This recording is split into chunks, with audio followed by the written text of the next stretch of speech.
Hey guys, gonna just talk a little bit about my EDC evolution.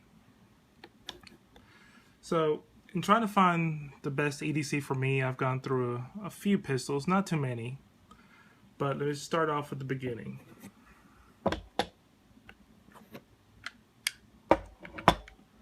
My first pistol that was supposed to be dedicated for everyday carry was a Glock 27 that I had put a 9mm barrel in.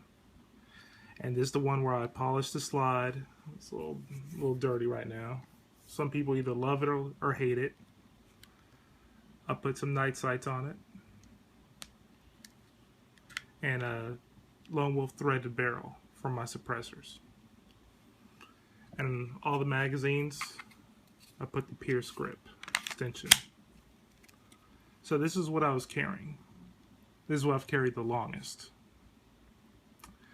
But then at some point I felt, I need something a little bit more badass.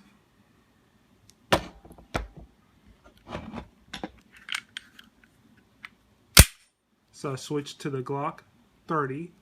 At first it was in 45, but then I got the Storm Lake 10mm conversion for it, and that's how I carried it. I got some excess big dot sights for it, and I love carrying this. But it was just a little heavy, you know, go to the bathroom, your pants fall down, gun hits the floor. Not fall out, but it's always a little bit cumbersome. But I love this gun right here. And put the magazine in there, and I'll just show you a little comparison in the size. So both of these are subcompact guns.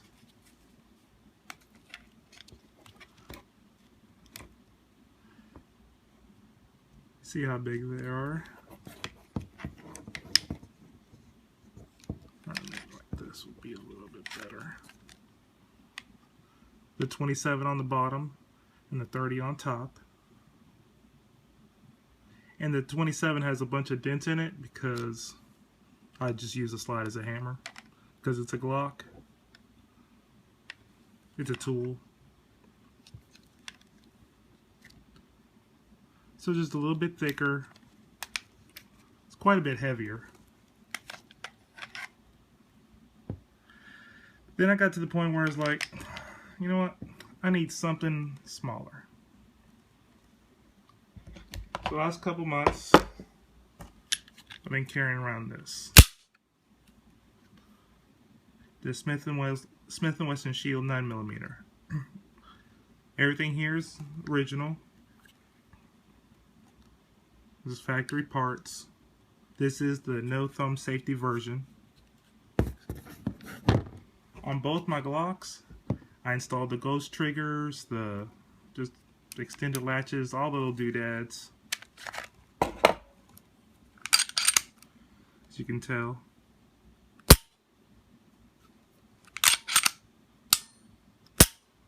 So, real crisp triggers.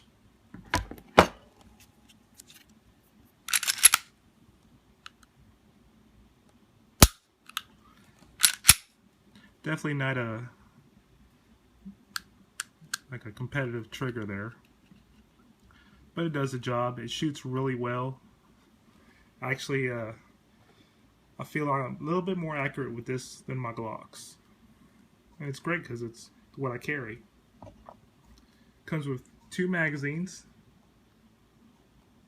the 7-round one, and this is actually the only piece I've actually changed. I was watching a Jarhead 6 video, and he had gotten a Pierce grip, and I'd put Pierce grips on most of my Glock mags. So I went looking for it, and actually found this from NDZ. It's aluminum. It doesn't increase the capacity. Covers up the hole at the bottom, and it's a smaller. It just doesn't take so much real estate up. You still have the little line where you can see the magazine. And of course it comes with the 8-round mag, if I could find it. There you go.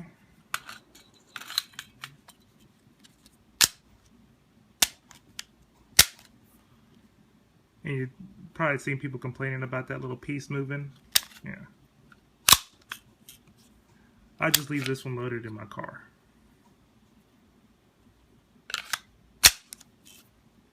But maybe I should do it the other way. Keep this one on it and then have this one loaded in my car, because this one will be more reliable because of that.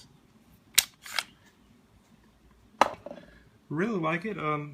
Y'all seen tons and tons of comparisons between the Glocks and the MP shields.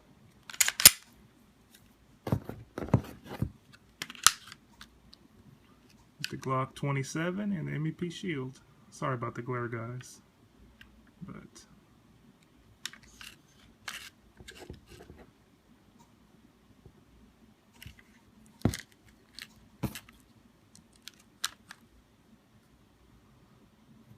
it is thinner. Look at that, boy, that's beautiful. Like James Bond. It's pretty easy to take apart.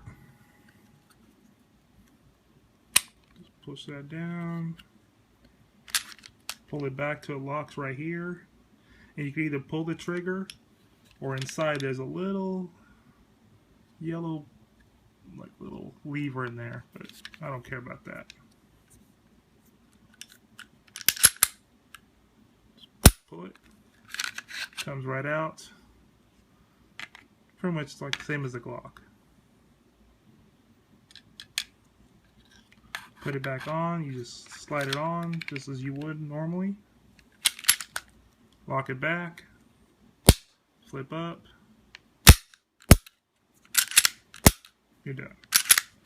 It's compared to old Reliable here. Right. I forgot how to take the Glock apart. Hold on. Hey man, how do I do this? It's been so long I forgot how to take the Glock apart. Ain't that some shit?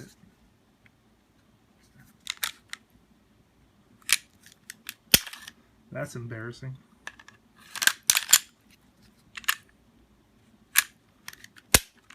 Someone needs to take my man card away.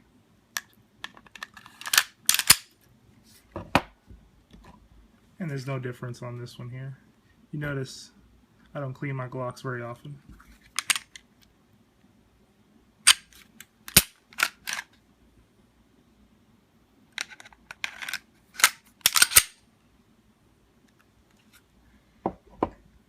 But I really do like carrying this.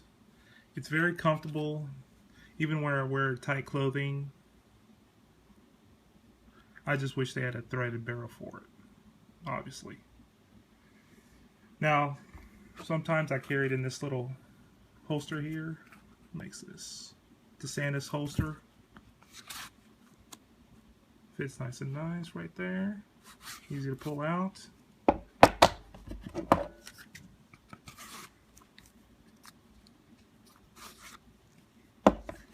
But my favorite holster is this one from N8 Square Tactical, and I got the not the retention one, just with the material. It's extremely comfortable. I wear it every day, home carry, outside carry. Just if you see me, I have this on. The only limitation is when you go to reach for the gun, this kind of does block you, but it's worth it to me. And if you get the cloth model like this, so much versatility. So you got your shield. I'm not gonna shake it too hard because, oh, okay, well, I'm shaking it hard now. All right.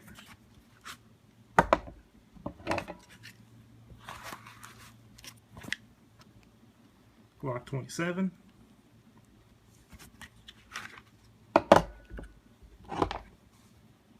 And Glock 30. Now originally this was molded, I molded this to the Glock 30. So think about that. So I carried this in there for, I don't know, a month or two before I got the shield.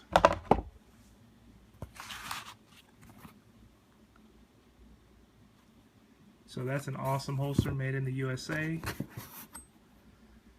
Shield is a great gun.